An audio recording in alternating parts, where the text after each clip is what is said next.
हैं कि क्या इंडिया को पाकिस्तान के साथ खेलना भी चाहिए, जिस तरह की हमारी जियोपॉलिटिकल सिचुएशन हो रखी है, जिस तरह से अभी हमने ऑपरेशन सिंदूर देखा, इतना कुछ हुआ, उसमें ऐसी क्या मजबूरी है इंडिया की कि इंडिया को पाकिस्तान के साथ ये मैचेस खेलने पड़ रहे हैं। और ये ऐसा नहीं है कि ये पहली बार हुआ। अब ये सोचो कि 2001 में पार्लियामेंट पे अटैक हुआ था, जो कि बहुत मैसिव चीज होती है, उसके बाद भी हम पाकिस्तान के साथ 2003 वर्ल्ड कप खेले, 2002 इवन जो चैंपियंस ट्रॉफी थी उसके अंदर हम उनके लिए खेलने के लिए तैयार थे। फिर हम 2004 में तो पाकिस्तान खुद भी गए, 2008 के अटैक के बाद भी, इवन 2012 में बायलैटरल सीरीज हुई, उससे पहले भी मैचेस होते रहे। तो ऐसा नहीं है कि पास्ट में चीजें नहीं हुई हैं। हाँ, ये है कि ये अटैक बहुत रीसेंट है और शायद 1971 के बाद पहली बार सिविलियंस इन्वॉल्व हुए हैं जहां पे लड़ाई में उन्हें भी कुछ ना कुछ फेस करना पड़ा है। तो ऐसी क्या मजबूरियां रही हैं जिसके चलते हमें ऐसा डिसीजन लेना पड़ा। काफी सारे फैक्टर्स हैं। तो पाकिस्तान को भी एक मौका मिल गया। इनफैक्ट अब स्टेटमेंट्स आ रही है कि जहां पे जो उनके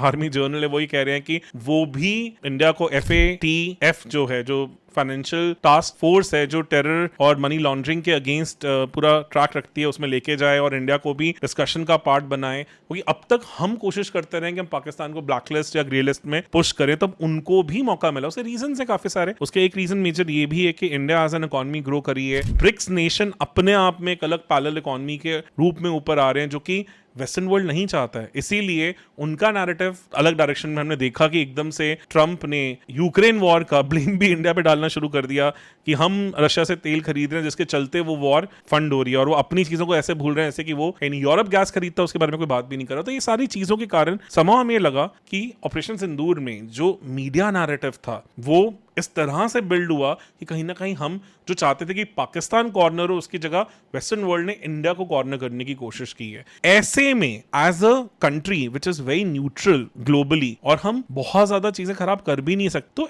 ऐसे में क्रिकेट हमेशा से एक सॉफ्ट डिप्लोमेटिक पावर की तरह यूज किया गया। पहले भी हुआ है, ऐसा नहीं है कि ये नहीं हुआ है। जहां पे आपको एक ग्लोबल लेवल पे सिग्नल भेजना होता है कि हम इंक्लूसिविटी की तरफ चल रहे हैं और हमें अपनी जियोपॉलिटिकल सिनेरियो को इंप्रूव करने की, थोड़ा टेंशन को फीस आउट करने की जरूरत है। क्योंकि समहाउ हम उस कगार पे खड़े हैं कि पाकिस्तान की इकोनॉमी कुछ भी नहीं है। उनको अगर मोहरा बना के लड़ाई लड़ना चाहे तो वेस्ट के लिए बहुत सही तरीके से फिट होता है।